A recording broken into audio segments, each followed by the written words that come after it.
Perkenalkan, kami dari kelompok 13 yang beranggotakan Karisma Saskila Rasati dan Catherine Vinaviane akan mempresentasikan mengenai pola-pola kemitraan.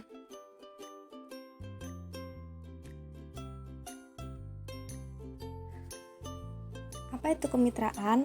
Kemitraan adalah jalinan kerjasama usaha yang saling menguntungkan antara pengusaha kecil dengan pengusaha menengah atau besar, disertai dengan pembinaan dan pengembangan oleh pengusaha besar sehingga saling memerlukan, menguntungkan, dan memperkuat. Kebijakan kemitraan berdasarkan Peraturan Pemerintah Nomor 44 Tahun 1997. Yang pertama, kemitraan adalah kerjasama usaha antara usaha kecil dengan usaha menengah dan atau dengan usaha besar disertai pembinaan dan pengembangan oleh usaha menengah dan atau usaha besar dengan memperhatikan prinsip saling memerlukan, memperkuat, dan saling menguntungkan. Usaha kecil adalah kegiatan ekonomi rakyat berskala kecil yang mempunyai kriteria sebagaimana diatur dalam Pasal 5 Undang-Undang Nomor 9 Tahun 1995 tentang usaha kecil. Dan yang ketiga, usaha menengah dan atau usaha besar adalah kegiatan ekonomi yang memiliki kriteria kekayaan bersih atau hasil penjualan tahunan lebih besar daripada kekayaan bersih atau hasil penjualan tahunan usaha kecil. Yang keempat, Menteri Teknis adalah menteri yang secara teknis bertanggung jawab untuk membina dan mengembangkan pelaksanaan kemitraan dalam sektor kegiatan yang menjadi tugas dan tanggung jawabnya. Yang kelima, Menteri adalah Menteri Koperasi dan Pembinaan Pengusaha Kecil. Dan yang keenam, pola kemitraan adalah bentuk-bentuk kemitraan yang sudah diatur dalam Undang-Undang Nomor 9 Tahun 1995. Pola-pola kemitraan menurut Soeharto Prawirokusumo ada 3 tipe kemitraan. Yang pertama, vertical backward linkage, yang kedua vertical forward linkage, dan yang ketiga horizontal linkage. Pola-pola kemitraan menurut Pasal 11 tentang kemitraan dalam Peraturan Pemerintah Nomor 17 Tahun 2013 tentang pelaksanaan UU Nomor 20 Tahun 2008 tentang usaha mikro, kecil, dan menengah, kemitraan dilaksanakan dengan pola sebagai berikut. Yang pertama, inti plasma adalah hubungan kemitraan usaha kecil dengan usaha menengah atau usaha besar yang di dalamnya usaha menengah atau usaha besar bertindak sebagai usaha inti dan usaha kecil selaku plasma. Perusahaan ini melaksanakan pembinaan mulai dari penyediaan sarana produksi, bimbingan teknis, sampai dengan pemasaran hasil produksi. Yang kedua ada subkontrak, adalah hubungan kemitraan antara usaha kecil dengan usaha menengah atau usaha besar yang di dalamnya usaha kecil memproduksi komponen yang diperlukan oleh usaha menengah atau usaha besar sebagai bagian dari produksi. Yang ketiga, perdagangan umum adalah hubungan kemitraan antara usaha kecil dengan usaha menengah atau usaha besar yang di dalamnya usaha menengah atau usaha besar memasarkan hasil produksi usaha kecil atau usaha kecil memasok kebutuhan yang diperlukan oleh usaha menengah atau usaha besar mitranya. Yang keempat, keagenan adalah hubungan kemitraan yang di dalamnya usaha kecil diberi hak khusus untuk memasarkan barang dan jasa usaha menengah atau usaha besar mitranya. Yang kelima, bagi hasil adalah hubungan antara perusahaan besar atau lembaga tertentu, terutama kelompok pengusaha mikro, kecil, dan menengah dalam menjalankan usaha dengan prinsip bagi hasil yang telah disepakati di awal perjanjian. Dan yang keenam, kerjasama operasional adalah hubungan antara kelompok mitra dengan perusahaan mitra. Kelompok mitra sebagai penyedia lahan, sarana, dan tenaga kerja, sedangkan perusahaan mitra menyediakan biaya, modal, manajemen, dan perdagangan sarana produksi lainnya.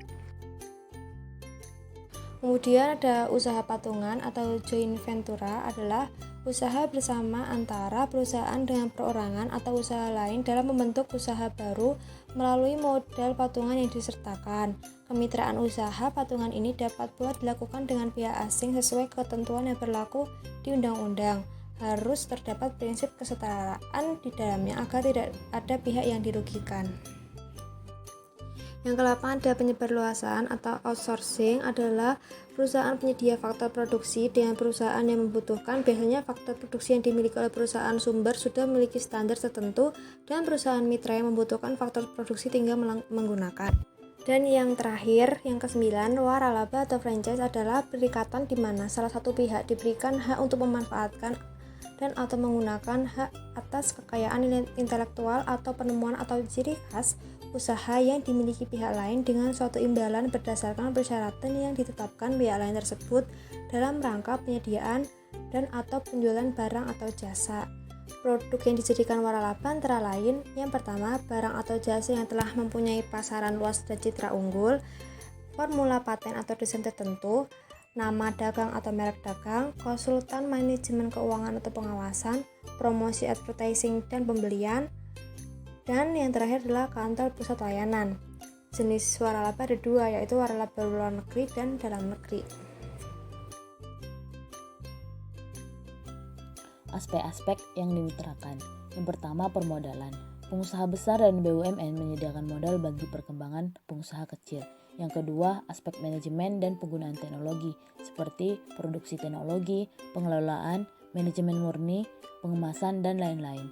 Yang ketiga, aspek pembelian dan pemasaran seperti pembelian bersama, aspek pemasaran, informasi pasar, bantuan promosi, pengembangan jaringan usaha, bantuan identifikasi pasar, dan perilaku konsumen. Keuntungan kemitraan. Yang pertama, produk yang ditawarkan telah memasuki pasaran yang luas dan diterima oleh umum. Yang kedua, franchising tidak perlu mengeluarkan biaya lagi untuk memperkenalkan kredibilitas perusahaan induknya. Yang ketiga, keahlian manajemen karena pengalaman sudah lama dari franchisor sehingga dapat memberikan bantuan manajemen kepada franchise. Yang keempat, kelengkapan modal ini mencakup fasilitas perlengkapan, tata letak, kontrol persediaan, dan sebagainya. Dan yang kelima, pengetahuan tentang pasar. Manfaat kemitraan secara ekonomi dapat meningkatkan produktivitas, efisiensi, jaminan kualitas, kuantitas, dan kontinuitas, serta menurunkan risiko kerugian. Secara sosial, memberikan benefit yang cukup tinggi, dan kemitraan usaha menunjukkan upaya kebersamaan dan kesetaraan. Dari sudut pandang politik, kemitraan usaha dapat mencegah kesenjangan sosial, kecemburuan sosial, dan gejolak sosial politik, serta meningkatkan ketahanan ekonomi nasional. Peran pemerintah dalam kemitraan. Yang pertama, pemrakarsa.